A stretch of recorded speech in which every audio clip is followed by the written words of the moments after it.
Welcome to The Explainer. Today we're diving into one of the most famous stories ever told, the parable of the prodigal son. But we're going to look at it through a really unique theological lens, one that takes this intimate family drama and blows it up to a cosmic scale. So where does this story even begin? Well, you might be surprised. It doesn't start with some gentle teaching. It actually kicks off with an accusation, a complaint. The religious leaders of the day are grumbling about Jesus, saying, "Look at this guy. He hangs out with sinners." It's a direct shot at his reputation. So how does Jesus fire back? He doesn't argue. He doesn't get into a debate. Instead, he tells three stories about a lost sheep, a lost coin, and finally, two lost sons. And here's the twist our source material points out. These stories weren't really for the sinners he was eating with. They were aimed right at his critics, the very people who thought they were so found. And that gets us to the heart of this interpretation. The source material argues that these parables aren't just about the joy of finding something that was lost. No, they're about something much deeper, completely redefining what it actually means to be lost. According to this viewpoint, being lost isn't some rare condition. It's actually the default setting for any creature in the universe, human or angel, that has free will, but isn't yet perfect. So, if everyone starts out lost in some way, what's the real difference between people? And there it is. It all boils down to this one crucial distinction. It's not about whether you're lost or not. It's about whether you know you're lost. Are you aware of your own faults and your need for help? Or are you so convinced of your own righteousness that you can't even see that you've strayed from the path? That's the real conflict here. You know, we always focus on the younger son, right? The prodigal one who grabs his inheritance, wastes it all, and comes crawling back home. But our source material says, hang on, you're looking at the wrong character. The real warning, the person who represents Jesus' critics, is the older brother, the one who never even left the farm. And when you put them side by side like this, it's just so clear. The younger son hits rock bottom. He knows he's lost, so he repents, and his return brings joy. The older brother, on the other hand, sees all this and gets furious. He's been the good son the whole time, but now he's full of judgment and anger. He's completely blind to his own sin, the sin of pride. And this right here is the theological knockout punch of the whole analysis. See, the younger son's rebellion was obvious.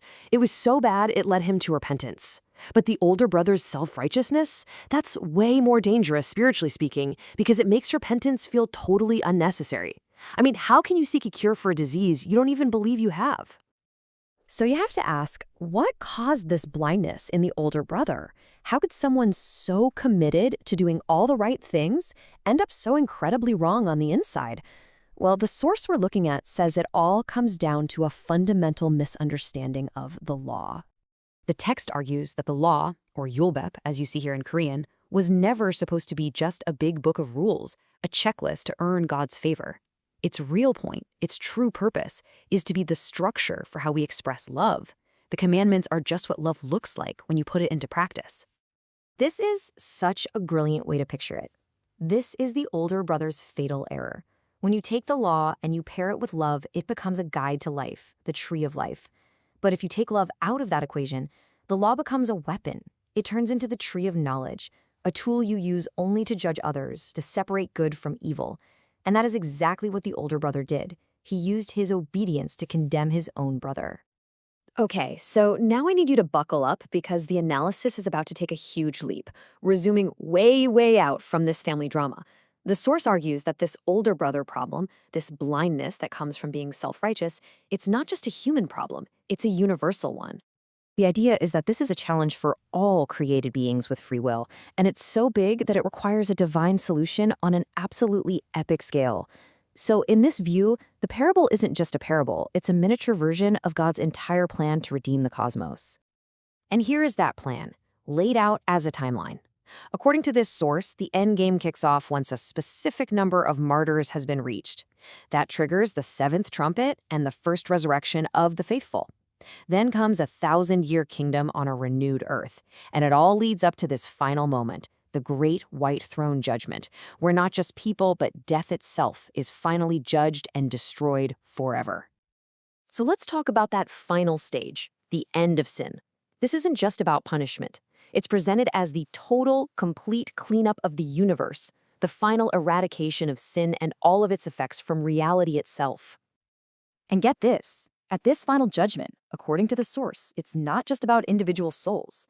The very concepts of death and Hades are treated as entities, and they get thrown into the lake of fire. The goal is a final purification of creation itself, leaving behind an eternal reality where only beings who genuinely love God and each other remain. And at that moment, the mission is complete. The Son's work, which the source describes as entering into creation to fix it from the inside, is finally finished.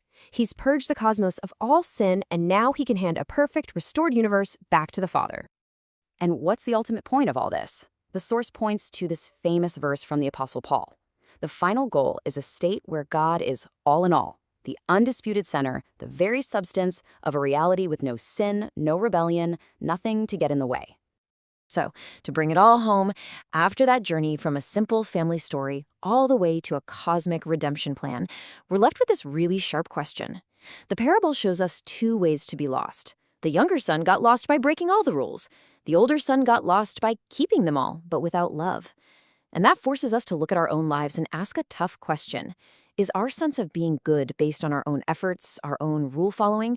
Or is it based on the humble admission that, just like both of those sons, we are completely and totally in need of grace?